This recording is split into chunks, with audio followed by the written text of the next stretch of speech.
I remember years ago, you couldn't see women disrobed as they are today.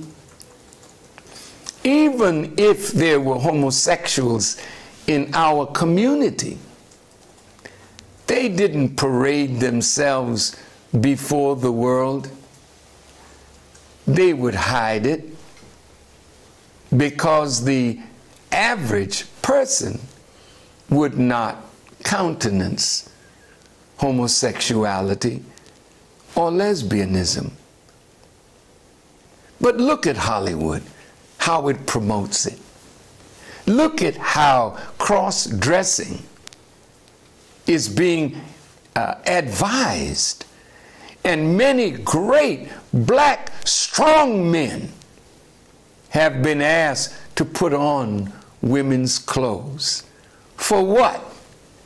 They're selling a thought to black people that it's all right to be other than yourself. You remember when I spoke of Medea, I never saw Brother Tyler Perry as a man that was promoting cross-dressing. I saw him promoting Medea, that great woman in the life of black people. Of course, it was done in a comic way, but nevertheless, the scriptures of the Bible teach against women dressing like men, and it teaches against men dressing like women. And even in the Old Testament, the punishment for so doing was death under the law of Moses. Hollywood, you all know the Torah. You know what God has said, but you are promoting evil. You are promoting that which is against the will and the way of God, and you're doing it purposely. Not so much for your people, but you know that we are to receive the kingdom after God takes it from you, and you hate the fact that our rule is going to come whether you like it or not. The kingdom will be taken from you and given to this rejected stone, this black man that God has chosen to be his people. You know this, so you want to feed us all the filth that we can eat, all the debauchery that we can stand. So you are now bringing the privacy of sex into public view in your movies, in your magazines, in your newspapers. It's all about sex, titillating the people of America, particularly our young people, to get involved in the kind of behavior that they can see on internet. They can see it in the movies, and it's very difficult for parents even to close their children off from the filth that is abounding in the society. Even down to cartoons, you are promoting that which is against the will and commandments of God. You're promoting lying, you're promoting stealing, you're promoting cross-dressing, you're promoting lesbianism and homosexuality. You are doing this purposely. And the scripture says Satan has made evil fair seeming to the people. So we are so confused today. We think it's all right because the scripture says God is love. And I'm in love, and love has to be right because love is of God. See how you have deceived yourself. And now you will be angry with me and say, oh, FARRAKHAN, you're homophobic. You hate gay people and lesbians. That's false. I'm in love with my people. I'm in love with you regardless of how you present yourself. I have never disrespected you. I have had teachers of my violin that are gay. I never disrespected them, nor did they disrespect themselves in my presence. I was educated by a gay person in Detroit because I spoke ugly about lesbianism and homosexuality, and he was hurt. And when I came to Detroit, he asked to see me. And I remember his listening to my lecture, and he came to the private quarters that I had, and I let him in, and we sat and talked. And he wanted to change his way of life, and he gave me guidance he didn't know he was guiding me, but he was telling me about the language that I used. It was the same with rabbis that I sat down and talked with. They had dinner in my home, and they told me that some of my language was hurtful to them. They didn't know it, but later I told this former chief rabbi, dean of the rabbis in Chicago, that what he told me, I thought about it.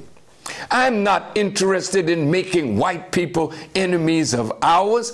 I'm not interested in stirring up hatred in you for me or for us, but I have to give you the message whether you hear or forbear. So I try now to be more careful in the way I speak, because it is not my desire to hurt your feelings, but the Honorable Elijah Muhammad says, truth hurts, but it only hurts the guilty. And I remember Brother Malcolm one day when he was lecturing at a college, and the people started hissing, the Caucasians, against him. And he said, oh, that's what your father did in the garden.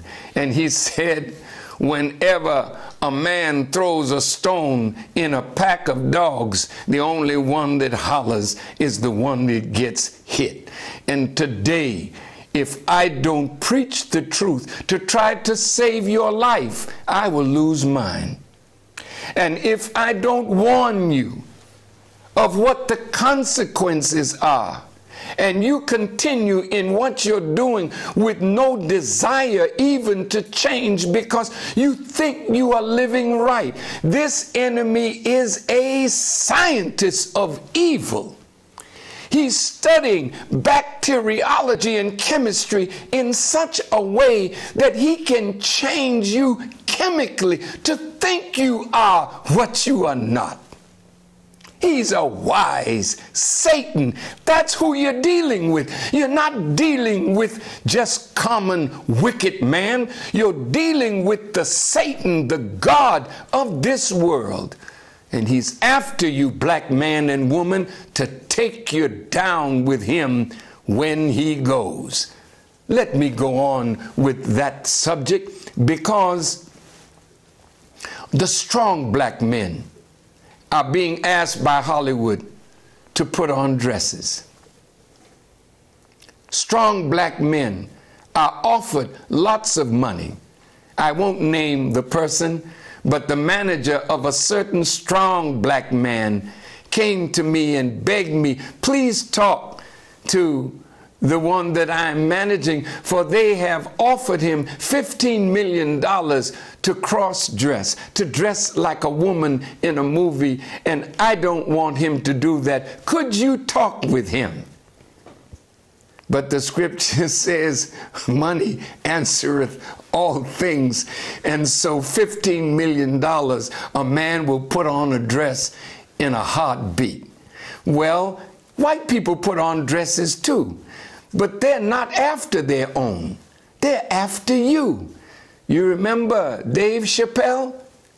How he said that he was in his dressing room, and when he took a break and went back in his dressing room, there was a dress on the door, and he thought he was in the wrong place. And then a man came in and said, oh, we got a real funny scene. And it's around this dress. Dave, put on the dress. Dave said, I'm not putting on the dress. That man went out, and then a higher ranking person came and told Dave, oh, Dave, it's just a short scene, but it is hilarious, and it will go over big in the audience. And Dave then said, I'm sorry, I don't want to put on a dress. Then the producer himself came